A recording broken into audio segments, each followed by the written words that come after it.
नमस्कार मंडळी, एका मराठी गृहिणीच्या दिवसामध्ये तुमचं खूप खूप स्वागत आहे। आज होती आषाढी एकादशी आणि आमची सुंदर अशी सकाळ सुंदर अशा दिंडीने सुरू झाली। नंतर नाश्त्याला काय म्हटलं, गरमागरम वाफवलेले रताळे आणि दूध घेतलं। सगळ्यांचा नाश्ता झाला आणि मी तयारी करायला वर आले। आम्हाला आज मंदिरात जायचं होतं आणि ही सनस्क्रीन जी आहे ना, इतकी सुंदर शाईन येते ती लावल्यानंतर। मग मी आणि मम्मी आम्ही तयार झालो आणि दुकानात गेलो, प्रसादाची सगळी खरेदी केली आणि मंदिराजवळ पोहोचलो। इतकं सुंदर वातावरण होतं आज मंदिराचं आणि तिथेच आम्हाला ही चिमुकली विठू रुक्माई नाही, रुक्माई पण भेटली। आणि आज मंदिरामध्ये आम्ही विथ फॅमिली सगळे भाऊजी, मम्मी, पप्पा, पूनम सगळे गेलो होतो, कारण की आज आम्हाला मंदिरामध्ये प्रसाद वाटायचा होता। तिथे गेल्यानंतर शांततेत मस्त असं दर्शन केलं, आरती केली आणि प्रसाद वाटण्याचा कार्यक्रम आम्ही सुरू केला।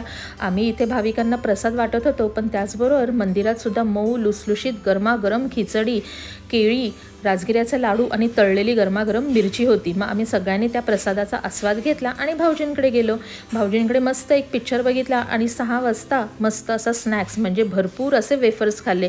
घरी आल्यावर भगरीचे थालीपीठ आणि बटाट्याची भाजी। एकादशी दुप्पट खाशी ही म्हण अगदी पक्की शोभते बरं का एकादशीला।